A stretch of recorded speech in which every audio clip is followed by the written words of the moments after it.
नमस्कार दोस्तों, अब देख रहे हैं सनराइज समाचार में एस के सागर फरीदाबाद में मौजूद है। रिश्तों को शर्मसार करती खबर आपको दिखा रहे हैं कि जो रिश्ते होते हैं वो आपस में एक दूसरे की मदद और ज़रूरत और टाइम पर उनके सहयोग और साथ की ज़रूरत पड़ती है, तब वो आपकी हेल्प करते हैं, आपके साथ खड़े होते हैं, कंधे से कंधा मिला के आपके साथ चलते हैं, तो आपका हौसला और जज्बा दोनों बढ़ जाता है। लेकिन अगर कोई रिश्तेदार आपके साथ धोखाधड़ी करे, किसी भी तरीके का नुकसान पहुंचाए, तो वो आपका रिश्तेदार नहीं हो सकता। जिस रिश्ते में रस टपके वो रिश्तेदार होता है, और यहाँ तो रिश्ते ही निरस होते चले जा रहे हैं। मैं आपको ऐसे दंपति से बात करा रहा हूँ, कैसे उन लोगों ने इन लोगों के साथ धोखाधड़ी की, पूरी कहानी सुनवाते हैं उन्हीं लोगों की जुबानी। आइए, सबसे पहले दर्शकों को आप अपना परिचय बता दीजिए। मेरा नाम हरिंदर सिंह है, मेरी मिसेज का नाम बाला देवी है।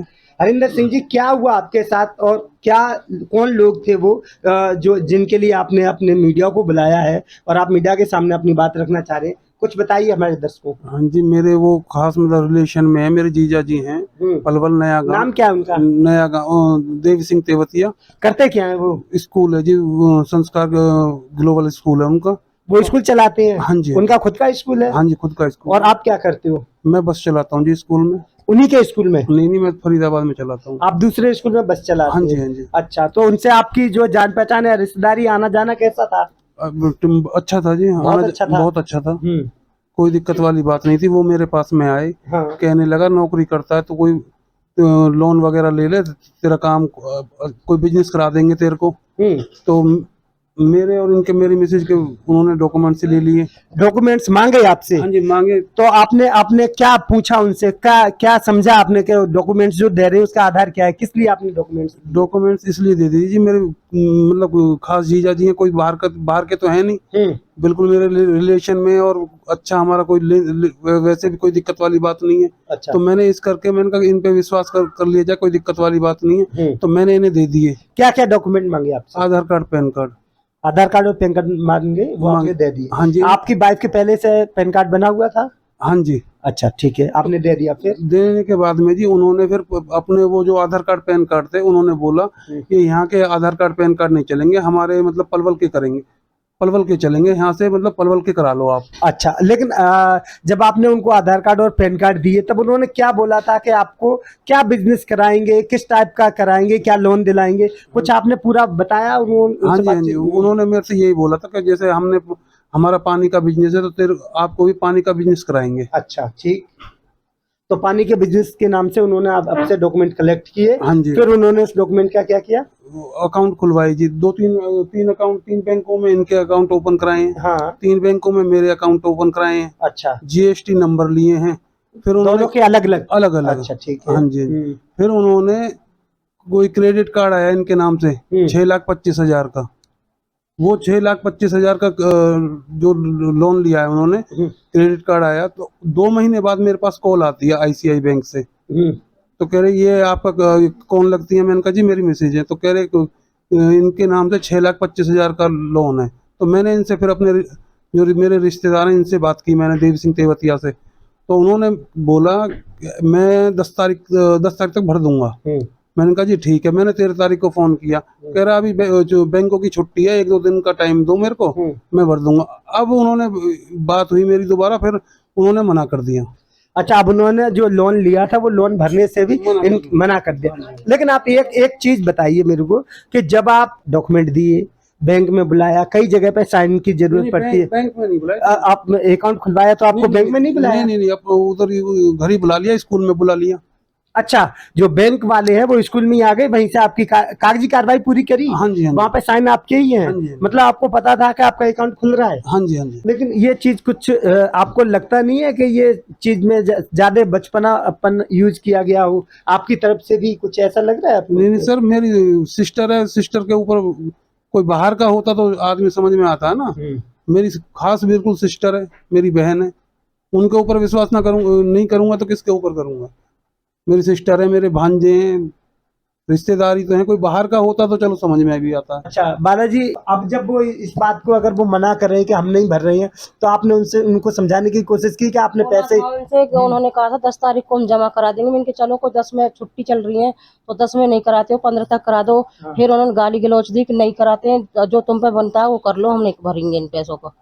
अच्छा, तो फिर इस बात को लेके आप कहीं कोई थाने में कोई शिकायत वगैरह नहीं ऐसा गए। कुछ किया है? नहीं, अभी कुछ नहीं किया। अच्छा, वकील साहब, मेरा सवाल ये है कि आप जो अभी कह रहे हैं कि अधिकारियों के ऊपर आप कार्रवाई करेंगे की बात कर रहे हैं, लेकिन अधिकारियों के ऊपर कैसे कार्रवाई करेंगे? डॉक्यूमेंटेशन कोई भी लेकर जाए, डॉक्यूमेंट पूरे होंगे तो कार्रवाई कर देगा अधिकारी। अधिकारी ने जीएसटी नंबर दे दिया, हालांकि सर बात यहाँ पर ये आती है मेरा सवाल पूरा ले लीजिए। जबकि दंपति खुद कह रहे हैं कि इन्होंने अकाउंट ओपन कराने खुद गए, खुद के सिग्नेचर है, सारी चीज सही है, तो इन्होंने जब एड्रेस चेंज कराया तब ये खुद ही वहां पे गई होगी, तब बिना इनके जाए हुए तो एड्रेस चेंज होएगा नहीं। तो जब इन्होंने अपने अंगूठे लगाए होंगे तभी तो एड्रेस चेंज हुआ होगा। आप समझदार वकील साहब। तो इसमें मेरा सवाल ये है कि जब इनका एड्रेस चेंज, डॉक्यूमेंट आधार कार्ड चेंज हो गया, पैन कार्ड का एड्रेस चेंज हो गया, इजी है, हर आदमी ऐसे ही वहां पे आपको कोई बॉम्बे थोड़ी जाता अपने पैन कार्ड का एड्रेस चेंज कराने, यहाँ से डॉक्यूमेंट ही जाते हैं, वो वहां से डॉक्यूमेंट चेंज होकर आते हैं। तो ऐसा कौन सा डॉक्यूमेंट इनका बनाया गया जिस डॉक्यूमेंट के आधार पर इनका एड्रेस चेंज हो गया? क्योंकि इनके आधार कार्ड में भी एक एड्रेस है, सेम एड्रेस इनके वोटर कार्ड में था, सेम एड्रेस इनके ड्राइविंग लाइसेंस में था, इनके पास उस एड्रेस का कोई डॉक्यूमेंट नहीं था। तो जिसने आधार कार्ड में एड्रेस चेंज किया उसने किसी ना किसी अधिकारी से फॉर्म इनका अटेस्ट कराया होगा, जिसके बाद वो चेंज किया गया होगा। तो जिस अधिकारी ने उस फॉर्म को अटेस्ट किया उसने किस दस्तावेज के बेसिस पर अटेस्ट कर दिया, उसको गिरफ्त में आना जरूरी है। दूसरा पॉइंट ये कि अगर विदाउट डॉक्यूमेंट कोई आधार कार्ड में एड्रेस चेंज कर दिया गया तो ये बड़ा संगीन अपराध है।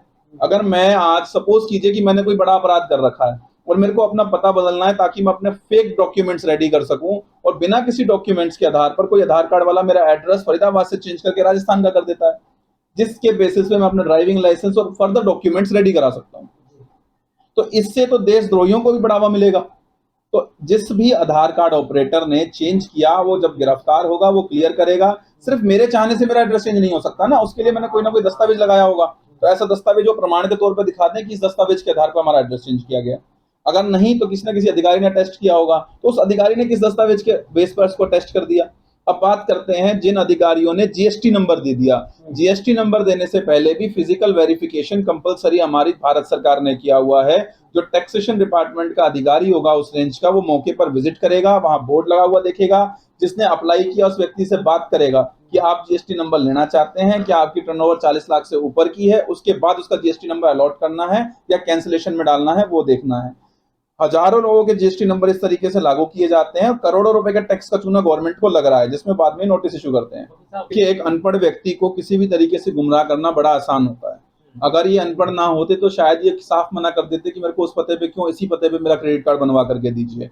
सामने वाला व्यक्ति इनके अनपढ़ होने का, इनके भोलेपन का फायदा उठाता है। हमेशा आप देखेंगे जब भी क्राइम का ग्राफ आप देखते हैं, साइबर क्राइम जिनके साथ होता है मैक्सिमम लोग अनपढ़ होते हैं, जिनको किसी ना किसी तरीके से झांसा दे करके अपनी बातों में ले लिया जाता है। इनसे कहा गया कि आपका एक मोटा लोन हो जाएगा, आपका जो एड्रेस है मैं अपने घर का दे रहा हूँ तो आपका ही रिलेटिव, और आप यहाँ का एड्रेस दे सकते हैं। बहुत सारी बार ऐसा होता है कि जब किसी को लोन लेना, हम लोगों को भी कभी लोन लेना होता है, हमारे एड्रेस पे कोई वेरिफिकेशन इशू है तो बैंकर कह देता है किसी रिलेटिव को एड्रेस दे दीजिए, वो एक आम बात है। लेकिन यहाँ मुद्दा ये है कि बेशक से मेरी मर्जी से कोई दस्तावेज चेंज हुआ, क्या जिस अधिकारी ने इनका लोन पास किया उसने इन सारी चीजों के बारे में इनको जानकारी दी? क्या इनको बताया गया कि आपका जो क्रेडिट कार्ड है ये इतने लाख का इशू हो रहा है और ये यहाँ पे जा रहा है? इनको नहीं बताया गया। इनसे कहा गया कि आपका लोन और क्रेडिट कार्ड की जो फाइल है वो रिजेक्ट हो चुकी है। रिजेक्ट होने के बाद क्रेडिट कार्ड इशू कैसे हो गया? जिस टाइम जीएसटी नंबर इशू हुआ, क्या उस टाइम किसी जीएसटी के अधिकारी ने इनसे फोन पर संपर्क किया हो या मौके पर जाके संपर्क किया हो कि आपने जीएसटी नंबर अप्लाई किया भी है अथवा नहीं?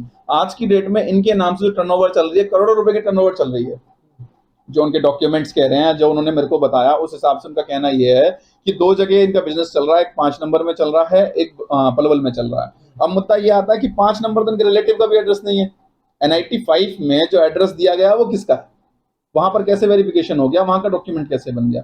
अगर दोनों का एड्रेस पलवल का है तो जीएसटी नंबर इशू कैसे हो गया वहां के एड्रेस पे? तो उसके लिए भी कोई ना कोई वहां पर रेंट एग्रीमेंट लगाया गया होगा, कोई ओनर से NOC ली होगी। ये सारे दस्तावेज रेडी करवाने वाला कौन है?